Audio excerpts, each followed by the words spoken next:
At what point do measurables actually play a role in what you do? Are they overblown, or is there a time and place for those to be looked at and managed? Yeah, I mean, listen, you do look at measurables, but at the end of the day, you need to make sure this player can or cannot play football, and to what level. I think where you really try and study them. Let's just say, do you remember how long your arms were? I can't remember. Yeah, 32. 30. Okay, so Well, they're let's just shorter now after all the elbow surgery. after the elbow surgery. Let's just say I'm making this up. Let's say they were 31, 30 and a half, something like that. Yeah. What we may do is say, man, this guy, he's got great feet. He's got great this. I think he's going to be able to do it. What we may do is say, we'll run numbers. How many starting centers in the league right now currently have an arm length? They're at this height and have an arm length of this, less than, in this case, less than 32, okay, or 31 or under, however you want to do it. And you may pull up, we found two guys. This guy is not a full-time starter, but he has been a fill-in starter. All right, now let's look back as far as we have whatever metrics you're measuring, arm length, we've had that forever. So, all right, let's look in the last 20 years who has had this, and see if you can find any comps, people that, because you don't want to say, well, man, I'm going to find the first player to ever be a starter with under 31. You do look at it, you evaluate it. Now, listen, you make a decision. I mean, Ed Oliver is a great example of a guy who is not built exactly the way you want a D lineman, an interior D lineman to be built.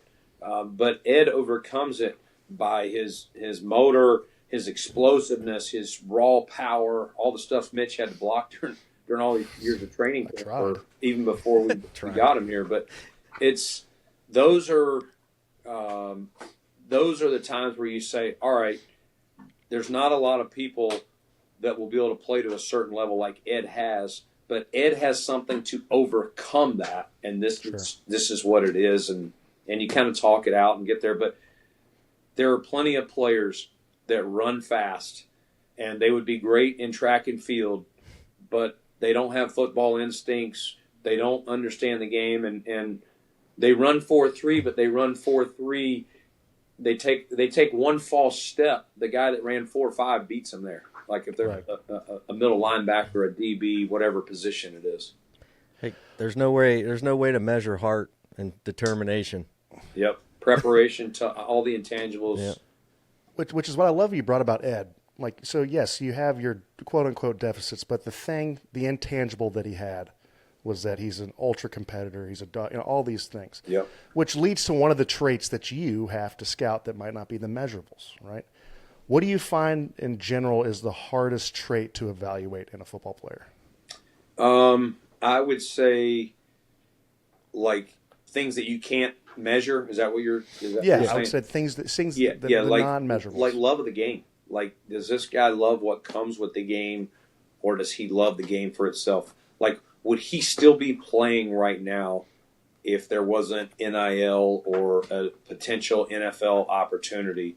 Like, does this guy does he just only want to play in games, but he doesn't actually want to do the work, Monday through Saturday? Like, how much does this guy love ball? If he didn't have ball, would he be just fine in life, or would it be, something that's missing, this kind of whole, not letting him fulfill his life that way? So those are the things that the scouts that we talked about earlier that you run in December and go, who the hell is that guy? That guy got to be in the zoo. Like,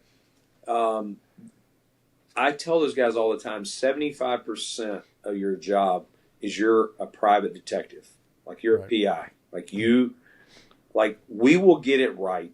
I trust your scouting acumen. Even if you gave him a 5th round grade and we end up putting him in the 3rd, or you gave him a 2nd and he ends up in the 6th on our board, like, we got enough guys with our eyes. Get them on the board, we'll figure them. But we can't, vet all the guys in your area behind you. Like, you've got to get into those schools. You got to know the trainers. You got to know the coaches. You got to know the administration. You got to know the people that aren't going to BS you and they're going to tell you the truth about this guy. Is he the first one in, the last one out, or is he vice versa? Is he always, is this guy a China doll? Like, is he always missing practice because he's always injured? Something's wrong with him, and so those are the kind of things that I can't find on the film, Mitch, and I need you to find that out.